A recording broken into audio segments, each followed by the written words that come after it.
Hello, everyone. Welcome to the latest webinar in McGuireWoods Labor and Employment COVID-19 programming titled Reopening a Business Without Opening Liability. My name is Dave Leishman from the Chicago office of McGuireWoods. I'm joined today by Melissa Hensley and Megan Madriz, both of whom spend some time in the Austin, Texas office of our law firm, but Melissa is primarily based in Dallas and Megan is primarily based in Houston. Thanks very much for taking time out of your quarantine activities to join us. I want to mention a couple of housekeeping items before we launch into the presentation.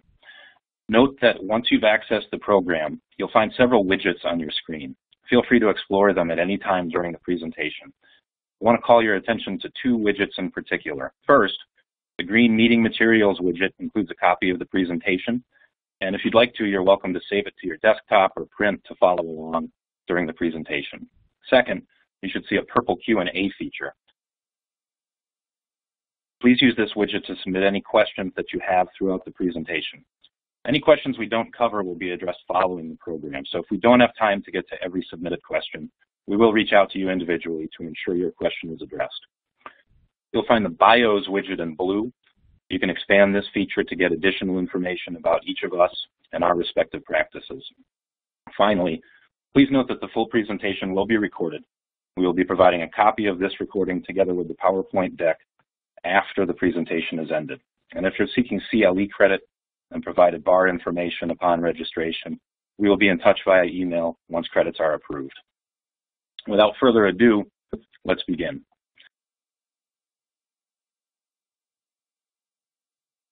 Today's presentation is really intended for a business that has made the decision to reopen or anticipates reopening when circumstances make it appropriate. So we're starting with a premise that federal, state, and local conditions and guidance permit the business to reopen. What we're going to do is look at the framework of guidance from the Occupational Safety and Health Administration and the Centers for Disease Control that has been issued on how you can safely reopen a business, and look at how those intersect with other existing employment law requirements. Then we're going to progress to more granular ideas and examples for how you can bring employees back safely, and then launch into some specific policies and procedures you can consider to limit potential liability. Then at the end, we'll have a time for questions. Now, my dad had a saying he would use from time to time. He said, "One size never fits all. One size fits none." My mom, for her counter to that, would say, well, one size fits all if you're wearing a smile. And I think there was some merit in both of their positions. But as you see on the slide, when it comes to planning to reopen a business in the current pandemic environment, there is no one-size-fits-all solution. How you reopen a workplace and plan to limit possible legal exposure depends on the hazards potentially in the workplace and the employees who make up the workforce. And while it's not a simple process, I want to encourage you at the outset that the underlying legal obligations to employees are familiar. Employers have always been required to provide a workplace free from recognized hazards likely to cause death or serious physical harm. And the anti-discrimination laws, reasonable accommodation requirements, wage and hour laws that we'll talk about that are potentially implicated as we try to reopen safely are also familiar. And with careful preparation and attention to the right practices, we can reopen a business without opening ourselves to liability. Now, what I'd like to do is lead off the presentation today by walking through the guidance on providing a safe workplace that OSHA and the CDC have provided, and talk about some of the ways that that guidance intersects with existing employment law obligations. When we talk about limiting liability as we reopen a business, we start by asking, how do we keep employees safe and prevent unsafe workplace claims? And when I talk about unsafe workplace claims, I'm really talking about two things. I'm primarily talking about OSHA complaints and tort lawsuits. Now, we know that complaints to OSHA are coming because they've already started. And in fact, OSHA is currently overwhelmed by complaints they're receiving related to the pandemic. OSHA's current enforcement guidance says that they're going to focus their on-site inspections on high-risk workplaces such as nursing homes and biomedical laboratories. And they're going to perform remote inspections for other workplaces where they receive complaints. In a remote inspection, the employer will be asked to investigate the alleged conditions and make any necessary modifications or corrections. When I talk about tort lawsuits, We know that these are coming because they also have already started. In my home state of Illinois, the estate of an employee who allegedly succumbed to COVID-19 has filed a wrongful death claim against his employer, claiming he contracted COVID-19 in the workplace. Now, there's lots of uncertainty here because the plaintiff's bar, I suggest, is likely to explore what sorts of claims they can get to stick in court on behalf of sickened employees. This may take the form of a negligence claim, where the employee alleges that the employer's failure to exercise reasonable care in preparing and operating the workplace led to an illness. State workers' compensation schemes usually prevent civil lawsuits for workplace injuries, so we may see plaintiffs seeking to avoid the workers' compensation bar by pleading and trying to show a higher standard like willful and wanton conduct or even intent.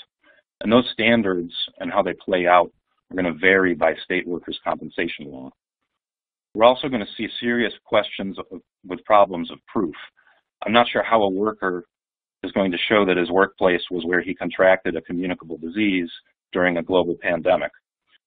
How all of those efforts and all those dynamics play out really remains to be seen.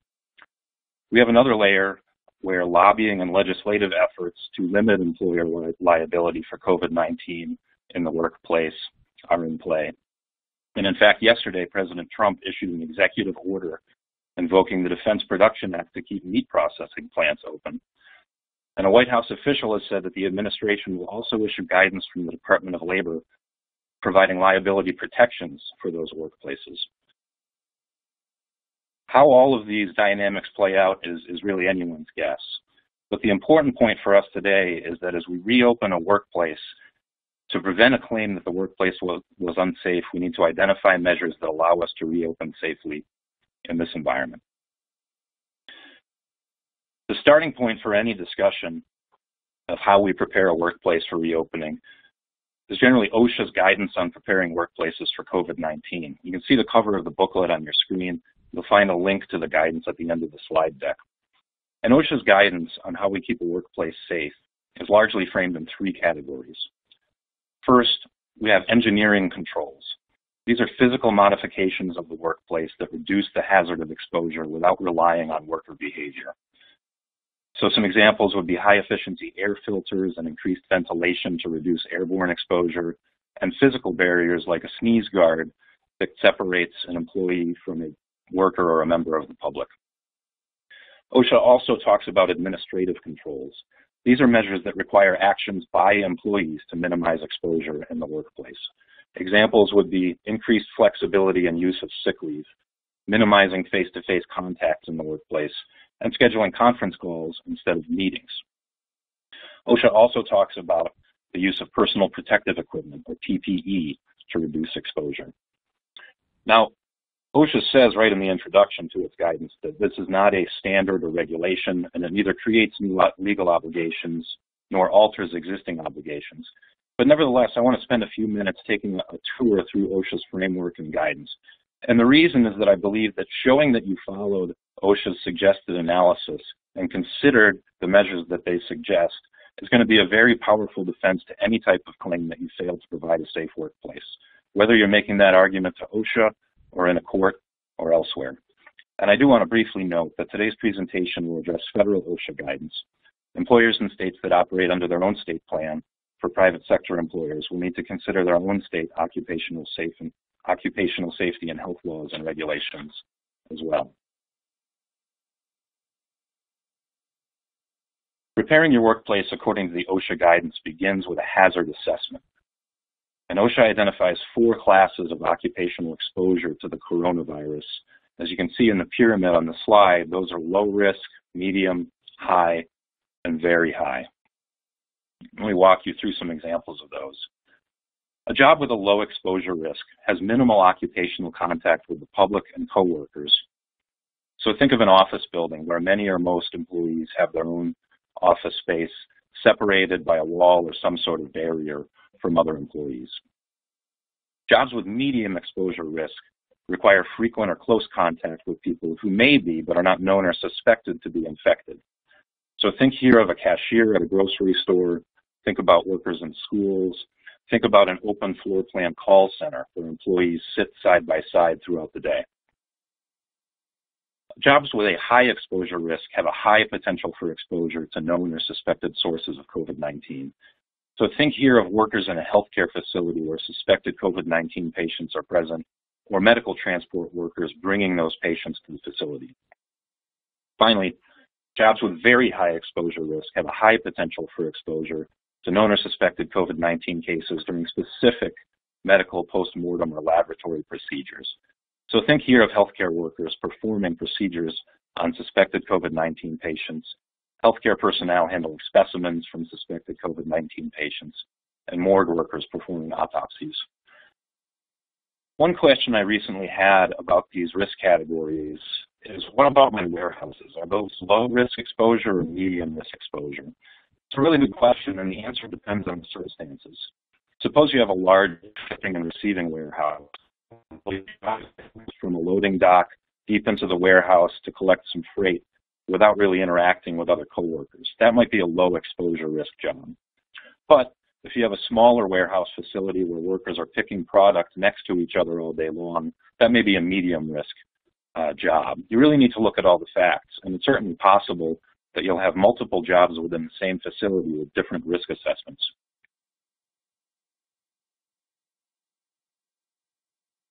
Now, starting with the low exposure risk job, OSHA suggests baseline protective measures that every employer should consider implementing.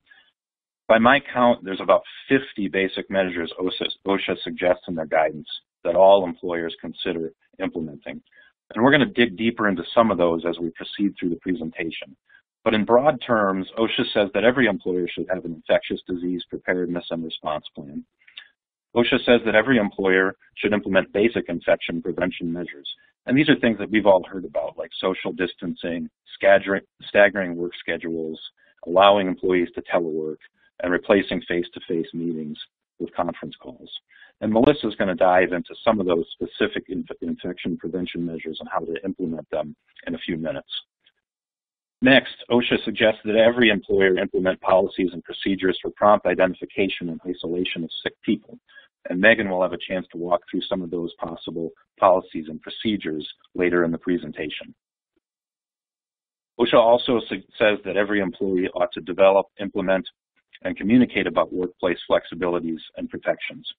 Now, all these baseline measures that OSHA suggests have the effect of limiting the population in the workplace, maintaining distance among employees, maintaining proper hygiene, and reducing the risk of transmission. For low exposure risk jobs, OSHA doesn't recommend additional engineering controls other than what might already be there, and they don't recommend additional personal protective equipment. They do recommend a couple additional administrative controls, such as monitoring public health communications and collaborating with workers to designate effective means of communicating important COVID-19 information.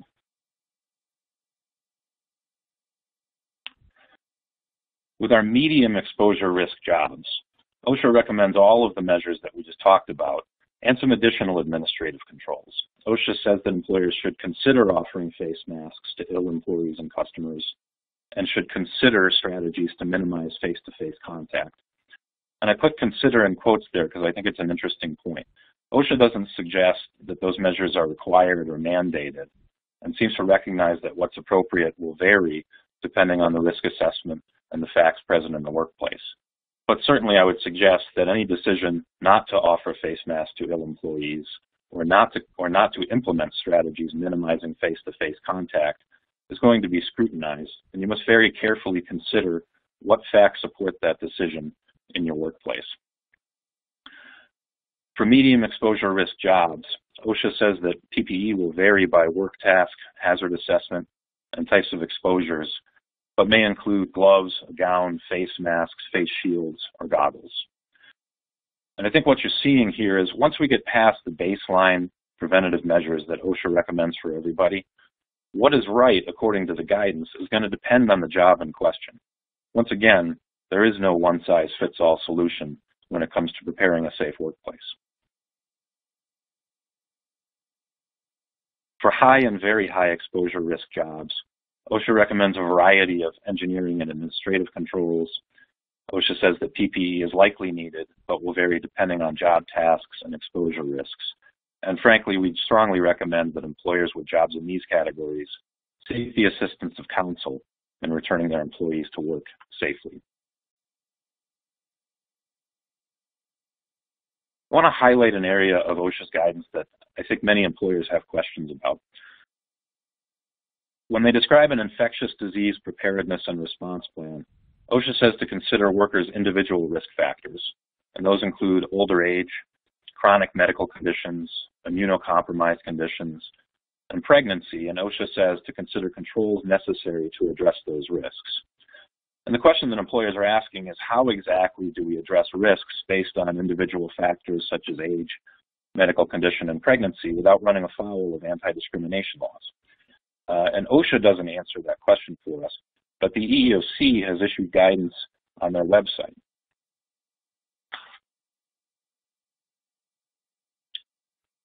According to the guidance on the EEOC's website and in a webinar that the EEOC put on March 27th of this year, first, the EEOC wants it to be very clear that the Age Discrimination in Employment Act, the Americans with Disabilities Act, and Title VII all remain in effect, and an employer's obligation not to discriminate and violate any of those statutes is not in any way suspended during the pandemic.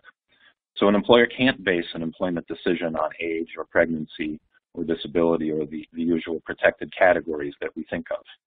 But the EEOC guidance does say that employers may ask an employee if he or she is experiencing symptoms of COVID-19.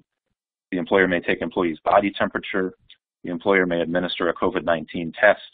And the employer may ask whether the individual has had contact with anyone known or suspected to have COVID-19. However, says the EEOC, you shouldn't single an employee out for any of these inquiries without a reasonable belief based on objective evidence that the employee might have COVID-19. So in other words, if you want to single an employee out for any of these inquiries to prevent a possible discrimination claim, the employee must be visibly symptomatic.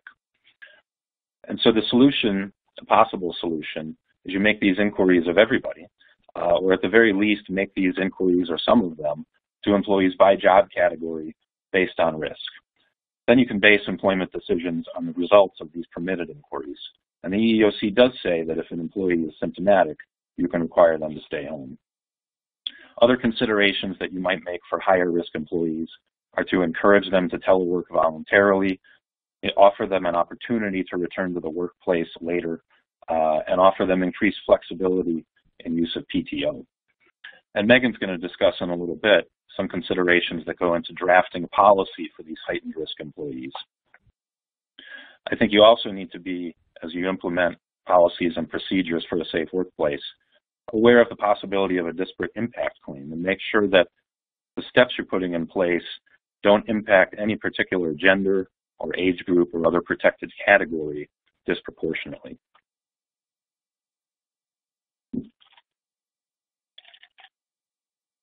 I mentioned that the Centers for Disease Control has also issued several pieces of COVID-19 related guidance, including a document titled Interim Guidance for Businesses and Employers. The CDC's guidance incorporates and supplements to a large extent OSHA's guidance for specifics on preparing the workplace. The CDC generally provides guidance in three categories that you see on the slide, and then adds suggestions and examples for each.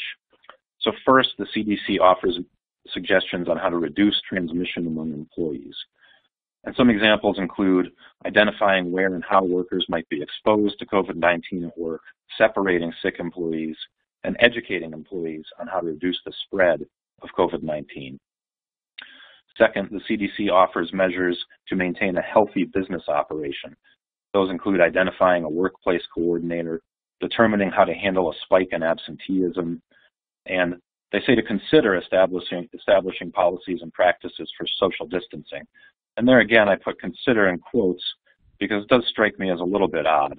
I would propose that an employer must establish policies and practices for social distancing if they wish to avoid potential liability as they reopen their business. Finally, the CDC offers suggestions for maintaining a healthy work environment, and those include suggestions for cleaning and disinfecting, eliminating unnecessary travel, and reducing or eliminating meetings and gatherings. Now, when you consider OSHA's suggested measures, and those suggested by the CDC, you find yourself with a very robust toolbox of ideas and measures that will limit exposure to COVID-19 in your workplace and, accordingly, limit the potential for unsafe workplace claims.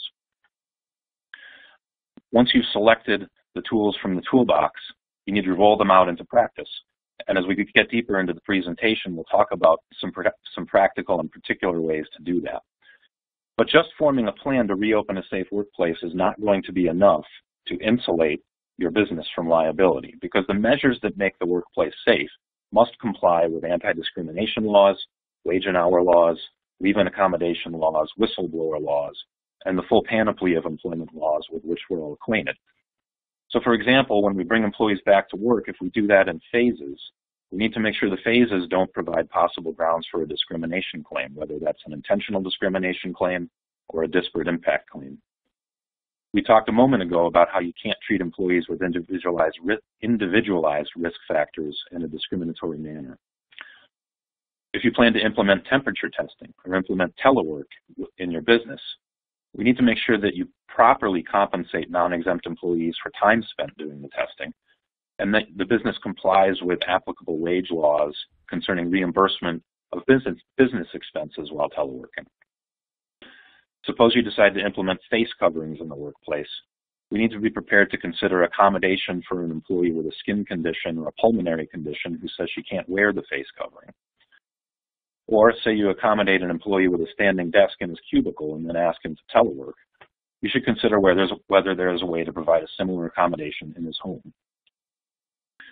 Finally, as far as retaliation claims go, I propose that, particularly in light of likely hypersensitivity of certain employees returning to work in a pandemic environment, we're going to see efforts by the plaintiff's bar to expand the scope of retaliation claims, both in terms of protected activities and new adverse actions.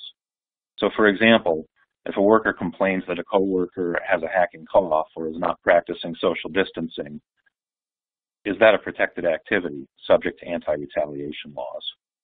Or suppose a worker's workstation is moved for social distancing purposes, or the employee is required to telework, or the employee is not permitted to telework. Will that be asserted as an adverse action to support a retaliation claim? I suspect that we're going to see litigation testing the boundaries of all of those types of theories. Now, with that backdrop in mind, I'm going to hand it over to Melissa to address the new normal in the workplace as we return to work. Thank you, Dave. Well, work life is going to be like all other aspects of our life, a new normal.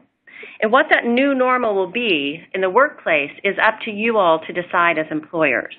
But you'll need to decide the answer to these questions before you bring your workforce back. So this set of slides here will help us think through some of the issues that employers are going to be facing and need to think about prior to bringing their workforce back. So when we think about our employees returning to work, one of the first considerations is how they commute. If via public transportation, are your local municipalities fully operational? And if not, will there be a strain on the available transportation choices that will limit your workforce from getting to work in the normal manner that they used to? If transit systems become crowded, you may want to consider as an employer staggering the work schedules to allow travel times during non-peak times for your employees. Another option to think about is whether you want to offer temporary parking benefits to eliminate some of the public transportation commuting into your workplace. Now, obviously, as an employer, it is not your obligation to ensure that your employees have a safe path to get to work. But it is your goal as the employee to protect the work environment from exposure so that your employees can stay safe while they're at work. Another consideration is if your employees are going to use elevators within your workplace. And if so, you can take very simple measures in marking the elevators to encourage social distancing in these otherwise confined spaces. So talk to your landlords about taking these precautions inside the elevator, and also think about outside the elevators, putting markings down on the floor, much like you've probably all seen in your local supermarkets, requiring people to stand distant from one another while they wait for the next elevator. And another consideration is if your building is congested and it takes time for your employees to commute through the elevators due to social distancing, whether you as an employer want to relax your tardiness standards to allow additional time for your employees to safely commute to the workspace. So before we talk about the arrival at the workplace, I just want to mention one thing, and that's how to notify people that it will be time to return to work. So generally, we will recommend reaching out in writing to give them a start date and to inform them of any protocols that will be in place when they return to work. This helps prepare them for what they're coming into, especially any changes in the new normal that your workplace will become. You may ask for confirmation from them that they will be returning to work as scheduled to make sure that you have the capacity in place when your business reopens. But I will say you need to be prepared for those who will object for a number of reasons to returning to work as scheduled. It may be related to fear, childcare issues, or being comfortable at home drawing unemployment with state and federal making up probably as much as or more than some entry-level workers would be making by returning to work. Megan's going to discuss some of the policies and planning for scenarios so that you all can be prepared to have a unified approach to these type of scenarios. But once you arrive at work, let's talk quickly about temperature testing. If you're going to do it, you need to decide where to do it. And if you do it before entering the facility so that you don't bring someone with a fever into the facility, then you're really going to have to plan for monitoring the start times to ensure that employees are paid for this mandatory screening. For example, if it was their job previously to be sitting at their desk at 8 o'clock, then maybe the new rule is they're to be in line to be scanned for the temperature by no later than 8 o'clock. And as an employer, you need to ensure they're being paid for all mandatory screening. If your temperature is being taken on the other side of the building once you pass through the doors, then consider delaying that scan until they are clocked in or otherwise have reported to duty so that it has taken place during their normal compensable workday.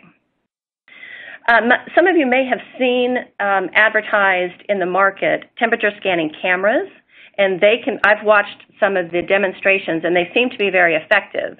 They're mounted much like a surveillance camera and can monitor up to 16 people coming off an elevator at once to determine if any one of them has a temperature. Now, those seem like very efficient approaches, but I would say approach with caution in the workplace, and you'll need to consider privacy concerns and possible consents. So definitely work with counsel before implementing any type of scan that the employees are not physically submitting to individually. All right. So think about, as the employer, if you have multiple entrances into your workplace, and if so, whether you can divide your workforce up to have half of your people entering on the north entrance and half on the south entrance, to creating less overlap in employees as they enter the workforce.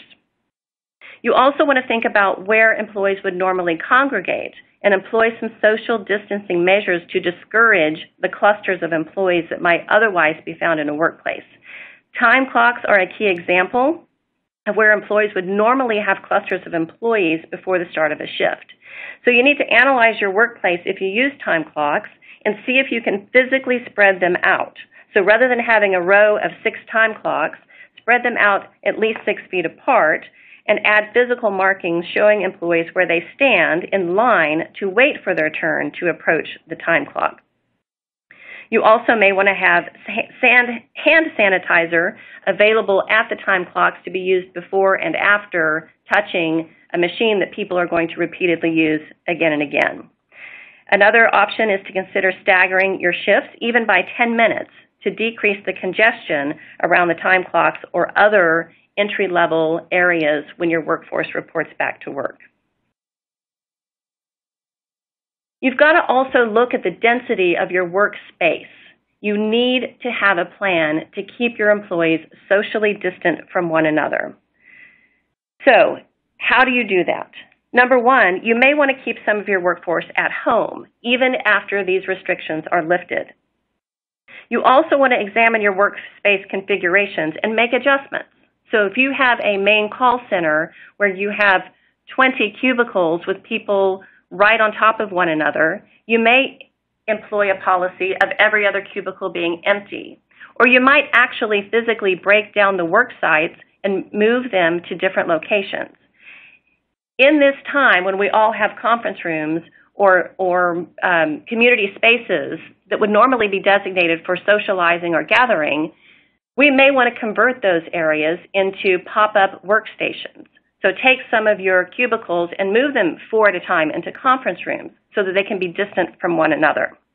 It's time to be creative and think about how we use the number of hours that are in a day to spread people out and the physical space that we have access to allow our employees to work in socially distant settings.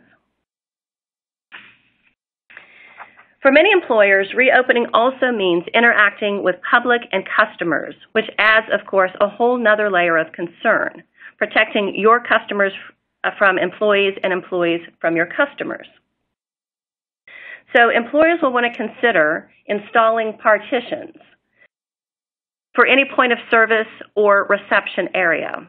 You may also want to limit the number of employees allowed in your store at a time.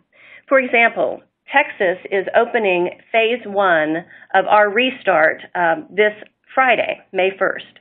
And retail, movie theaters, malls, museums, libraries are all being allowed to open on Friday, but they're being restricted to limit their capacity to 25% of their approved occupancy.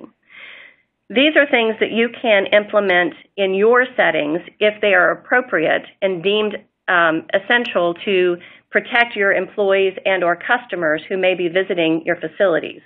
You also want to note, as in Texas, whether or not there are local ordinances or laws that require you to operate on a reduced capacity, and make sure that you stay aware of those so that you don't run afoul of any local requirements. Another option would be considering curbside services. Obviously, our restaurant industry has done a great job in most areas in keeping their employees employed and working during this time period by providing these curbside services and carryout. Employers will have to decide if they want or need to use required face masks within their facilities. And this, again, will be a risk assessment that Dave went over earlier. It may be that based on the business that you're running, that you are expected to have a work environment with face masks to reduce the risk to your employees. In those scenarios, the question will quickly become who will provide them, and maybe something you haven't thought about, but who will pay for the time and expense for laundering reusable face masks. The CDC and OSHA have indicated that fabric face masks are not currently classified as protective equipment, personal protective equipment, or PPE. The CDC has also not currently recommended that masks must be separately laundered. Still, if you are providing, as the employer, masks to your employees and they are washable and reusable, it may be well advised to provide them 5 so that they can get through a work week without having to stop and do laundry. Now, you're wondering why this matters, and it matters because there could be an off-the-clock claim later asserted that they should be compensated for the time they spent laundering their required face mask at home. So to decrease that, number one, we have the CDC statement saying you can throw it in with your other laundry, and second, if you provide them with multiple face masks, they won't have to do laundry each night. And that would eliminate some of the burden upon your employees to come to work with a clean mask each day. But I will also warn you that this is going to require a state-by-state analysis that each employer is going to have to conduct. In some states, face masks may be classified as uniforms, and as such, the maintenance of those uniforms will be considered compensable work. So again, don't launch into a policy without being fully informed of what's required in your various jurisdictions. Next, if you are requiring employees to bring or wear their own face masks that are not employer provided, you need to make sure that they are using appropriate masks that accomplish what they need to accomplish in the workplace. The CDC provides lots of guidance that you can share with your employees, and I would encourage you to do so on how to create appropriate masks, including making them at home. And you would also want to consider reimbursing your employees the cost of materials if they are expected to make and provide their own face masks at work. Another helpful strategy may be that you signpost for your employees. If you want your employees to remain compliant, send them reminders, and you can do this in a number of ways. Remember that these behaviors are going to be new to your employees. This is not how they're used to interacting in the workplace. So, for example, if you want your employees to stop and wash their hands before they access a community refrigerator, then put a sign on it that says, "Stop, wash your hands." The same would be true for your copiers or any other machines that are used by multiple people within your office.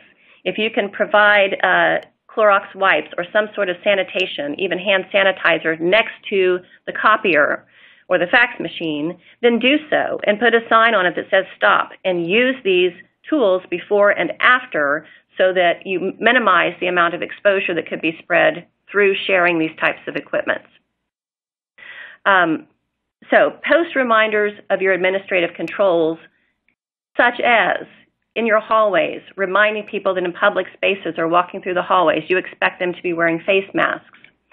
Put signs up in your hallways or your community areas that social distancing at all times is still required.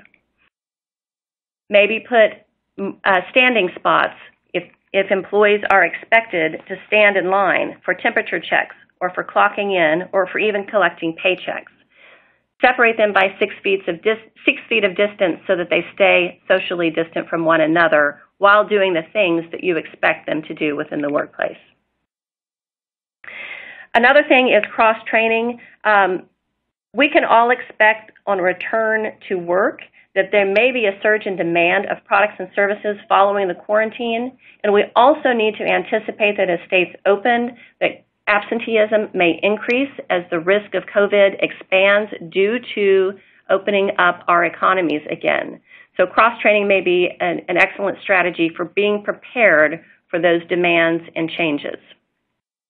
Lastly, I would just like to say that employers need to remain flexible and vigilant.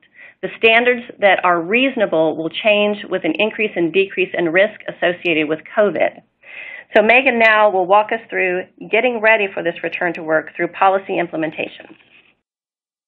Thank you, Melissa. So something that employers need to think about before bringing all employees back to work or resuming full operations, and even for those employers whose operations have continued uninterrupted, you should consider whether to adopt new policies and procedures related directly to COVID-19 and whether to review and amend existing policies based on the new normal. With respect to any new policies or changes to existing policies, employers need to approach the decision on whether to implement them based on the realities of your workforce and your workplace, which would include doing the OSHA risk assessment that David discussed earlier.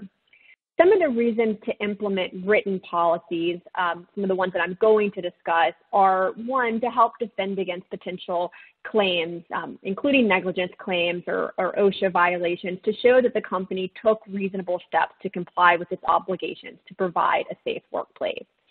And another reason is to provide employees some comfort that the company has considered the various issues presented with COVID-19 and that it has implemented necessary practices and protocols to address the new concerns related to the virus.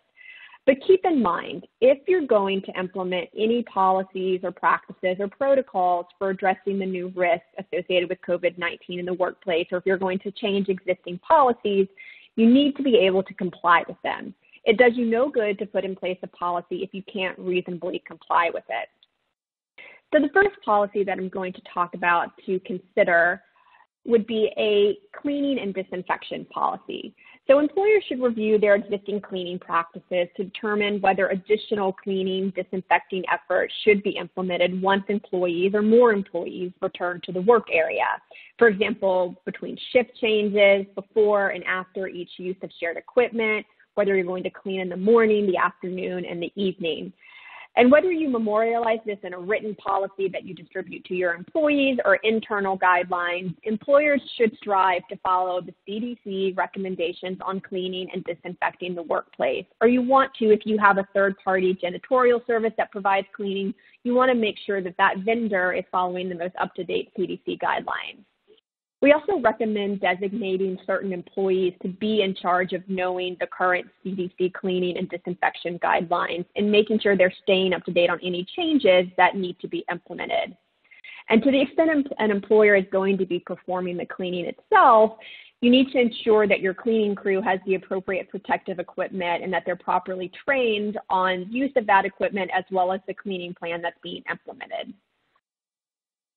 The next policy to consider would be a face mask, or if you're providing it or requiring it, a PPE policy. And so Melissa already touched on some of the considerations with respect to face masks, but some additional points to consider are, so one, you want to make sure that you're complying additionally with any state or local requirements on face coverings. Some states, counties, and cities are requiring individuals to wear face masks in public. For example, here in Harris County and in Dallas, we're required to wear face masks in public. But some governments are requiring employers to require their employees to wear face coverings in the workplace and to pay for those at the employer's expense, such as in Connecticut and the city of Los Angeles. So to the extent any of those orders do exist, you need to make sure that you are complying with them. And even in locations where face coverings aren't required by state or local directives, again, you should still consider performing a hazard assessment to determine what is the risk level to exposure to COVID-19 for your employees.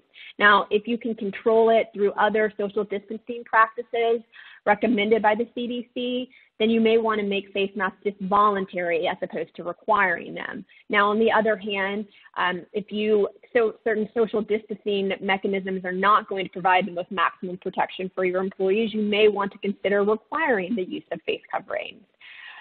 Again, if you are going to require any type of face covering or other, or if you're going to require personal protective equipment, you need to make sure you're complying with any OSHA regulations. There are OSHA regulations governing employers' requirement that employees use PPE, and so if that is the case and you are requiring it, you need to make sure that you have provided employees proper instructions on how to use and care for that PPE, which should be documented in a policy that you distribute to your employees. Employers should also include in their policy a procedure which would include designating who employees can contact for those employees who need to request an accommodation to the policy. You may have employees who wear certain religious garb that have a religious basis to request an accommodation to whatever is being required, or there might be a medical reason for an employee to request an accommodation. Another thing to consider if you do have a face mask or a PPE policy related to the COVID-19 is consider cross-referencing any harassment or dress code policy that you have, because you want to ensure that any face coverings employees wear comply with that. For example, you don't want any content on the face coverings to be harassing or derogatory or offensive to employees. The next policy to consider would be a social distancing policy. Employers should consider memorializing their social distancing requirements and the expectations in a written policy that's communicated clearly to all employees.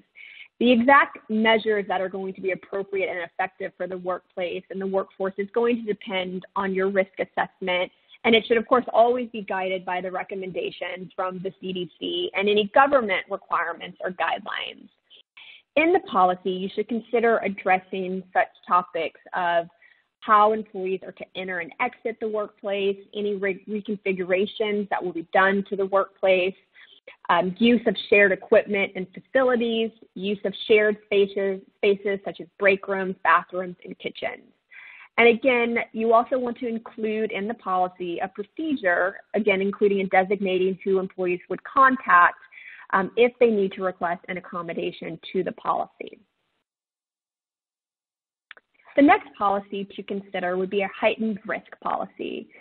Employers should assess whether their workforce includes employees at heightened risk for severe illness based on current CDC guidance, which includes people 65 years and older and people of all ages with underlying medical conditions. Employers may want to consider implementing a policy for employees at heightened risk that outlines the measures the employer has in place to protect those at higher risk.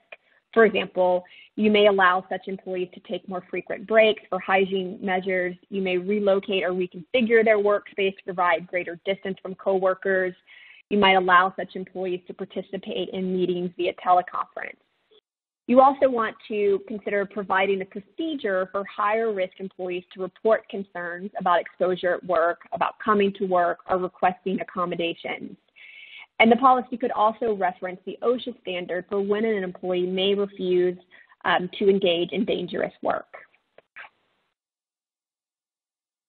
The next policy to consider would be a duty to report policy.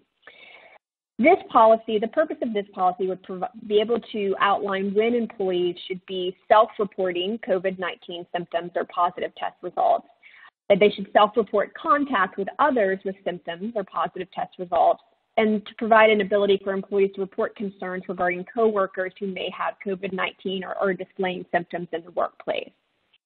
Employers may want to consider having all employees complete a COVID-19 health questionnaire prior to return to work, and also upon self-reporting that asks the employee whether, for example, is the employee experiencing symptoms associated with COVID-19. Again, be sure to rely on the CDC's guidance as to what are considered symptoms, as that has changed and shifted over the last couple of months. Asking whether the employee has tested positive or been diagnosed with COVID-19, whether the employee has been in close contact with any person who has tested positive or been diagnosed within the past 14 days, whether the employee has traveled to any location on the CDC Level 3 travel health notice, and you may want to consider including in the questionnaire asking whether the employee requires an accommodation due to an existing condition that may put the employee at high risk for COVID-19. For example, if you aren't going to implement a heightened employee policy, perhaps if you decide to do a questionnaire, you decide to affirmatively ask employees if they need an accommodation, if you're not going to otherwise have it somewhere in writing the procedure for an employee to request an accommodation. You may also want to consider implementing an isolation protocol in the event an employee is suspected of contacting COVID-19 or they display symptoms while they're at the work site. For example, you can designate an isolation coordinator who's going to run the protocol, designate a specific place, an isolation room at the work site where employees who are demonstrating symptoms or self-report having symptoms, that they go.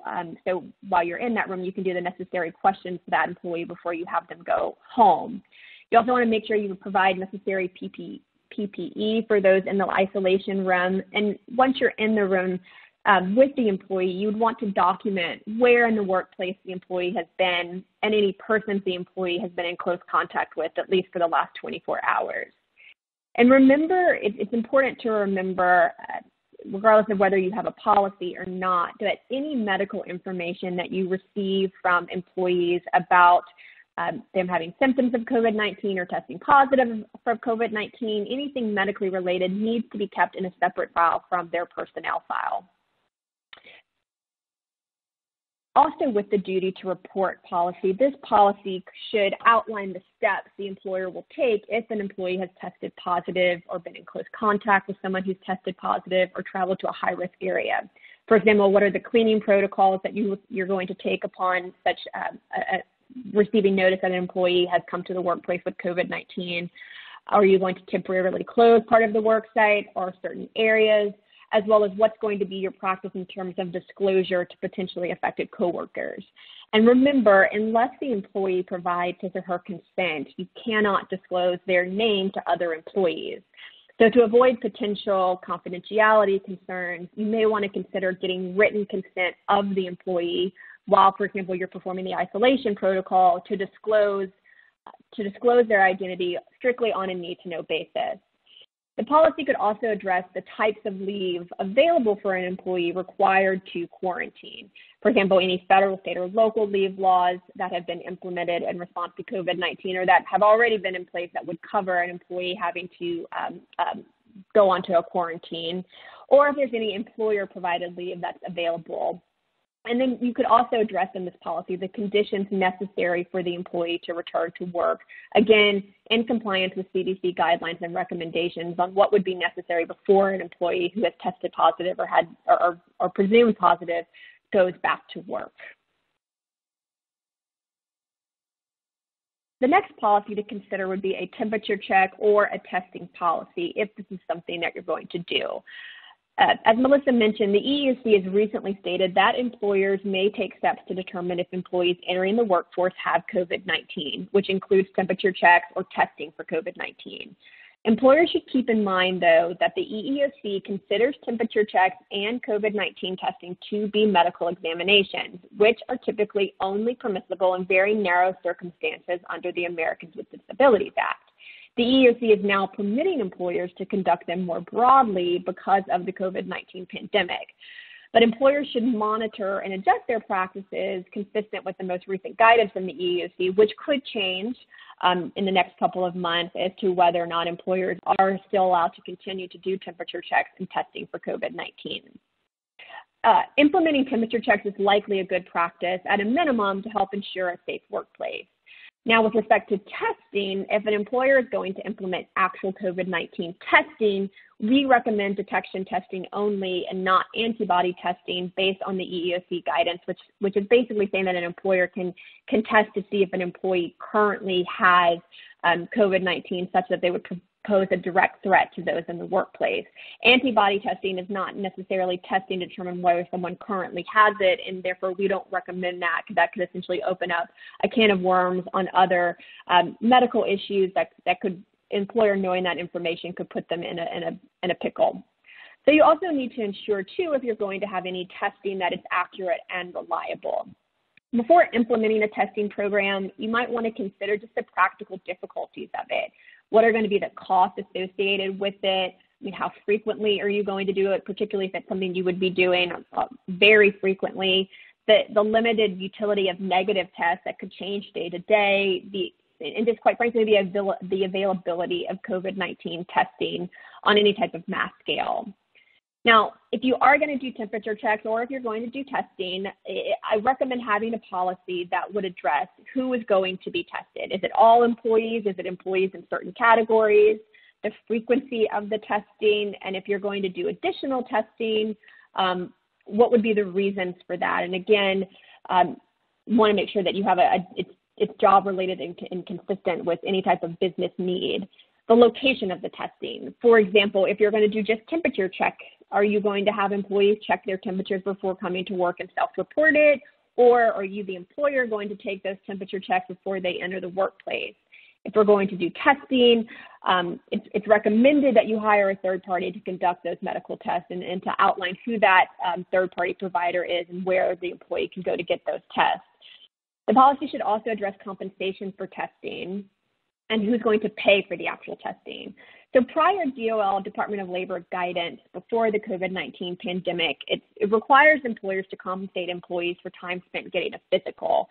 And we think that this guidance would be very analogous to the COVID-19 testing, and that the DOL would take the position that time spent getting tested for COVID-19 would be compensable time under the Fair Labor Standards Act. That same guidance also states that an employer may not require an employee to pay for the cost of obtaining a physical that's required by the employer for the employee to continue employment if doing so cuts into any minimum wage or overtime premium. So again, we think that same guidance would be analogous in this situation, which really would require employers to assess whether it would cover the cost of testing, and if it doesn't, could the cost of the testing dip into an employee's minimum wage or overtime premium. Now, with respect to temperature testing, it's unclear, but there definitely is a risk that the time spent undergoing temperature checks would be considered compensable under the FLSA. So the safer approach is to compensate employees for this time. That being said, of course, there will be arguments that can be made that it's not compensable. Lastly, if you do have a temperature check policy, to put in place a procedure for requesting an accommodation. Now, let's talk about some of your existing policies and things to review. Employers should review their existing leave and accommodation policies to ensure compliance with any new COVID-19 related leave laws. And you may also want to consider relaxing certain existing requirements, such as doctor's notes to return to work because of feasibility of getting those, or relaxing tardiness policies to give employees additional time to get to work safely. You should also determine how you're going to handle employees who refuse to come to work without a legitimate medical-related reason. For example, will you require the employee to use PTO if it's allowed by your policy and state law? Will you place the employee on unpaid leave, allow them to telework, etc.? You want to make sure you're consistent in how you handle these requests to avoid potential discrimination claims. Employers should also evaluate their travel policies and determine whether they want to place any limits on business travel, require employees to self-report personal travel, require quarantine post-travel to certain areas, or request liability waivers for non-essential travel. And on that same vein, look at your customer-related policies to determine whether you're going to suspend in-person business development activities, limit attendance at client events or functions, or request liability waivers. Melissa already talked about visitors in the workplace, and so this is another, if you have a policy on visitors in the workplace, you're going to want to address that consistent with what mechanisms you're putting in place with respect to visitors in your workplace. A few additional concerns is once you've formulated your policies and protocols, you may want to consider combining them into one infectious disease preparedness and response plan or creating specific addendums to your handbook. You also would be a good practice to have employees sign acknowledgments of the new policies or any changes to existing policies, even if they're temporary. Lastly, if you have any new policies or changes to policies, you want to train the employees on them and develop a plan as to how you're going to train them. Will you do remote training prior to their return? Are you going to do periodic training once they're back at work? Place reminder posters in the workplace? These are all things to consider. And lastly, it's recommended to create a task force or designated HR professionals who are going to be the gatekeepers on all policies and training. And with that, I think we're going to take the last couple of minutes we have to answer some questions. Yeah, thanks very much, Megan. We do have a number of questions that have come in, and we're going to have time to tackle a couple. One question, and there's been several variations on this question. Megan, I'm going to toss this one to you. What do you suggest for an employer to do if an employee is refusing to wear a face mask contrary to the new workplace policy? Sure. So if that happens, the first question that you want to ask, and you're going to need to look at this on a case-by-case basis, is what is the reason for the refusal? If it's an alleged disability, such as a skin condition or a pulmonary condition or perhaps claustrophobia, you're going to want to engage in the interactive accommodation process with that employee to see if a reasonable accommodation exists. For example, can the employee be moved to an area where they're not exposed or they're not going to be exposing others? You're going to have to look at the job and the facts of each case. Now, if it's a political statement or a fashion statement, then you have to explain the policy and the reason for it. We recommend documenting that in discussion with the employee. Don't allow them in the workplace while they're not compliant, and ultimately impose discipline if necessary, up to including termination. Thanks, Megan. I think we have time to handle one more. Melissa, I'm going to direct this one to you. It's a similar question, but what do you recommend if you have an employee who is refusing to submit to a temperature check or a COVID-19 test contrary to a new workplace policy? Well, obviously the EEOC has made it appropriate for employers to ask for those type of screens, and they have also taken the position that you can bar employees from the workplace who refuse to submit to such screening. But much like Megan answered in relation to the last question, is ask for the reasons for the refusal and have an interactive process with your employees about what their objections are, and certainly if they cite religious objections, for example, for you taking their temperature, then you need to consider reasonable accommodations, which may include a leave of absence during the time period that they are refusing to submit to such tests. So overall, you have the right to insist on the test, but you need to think about accommodation issues for those who refuse. Thanks, Melissa. Thanks to everyone. We appreciate your attendance today. I'd like to remind you that the presentation and the PowerPoint deck will be provided to you by email shortly. Please enjoy your afternoon and stay safe. This concludes our presentation.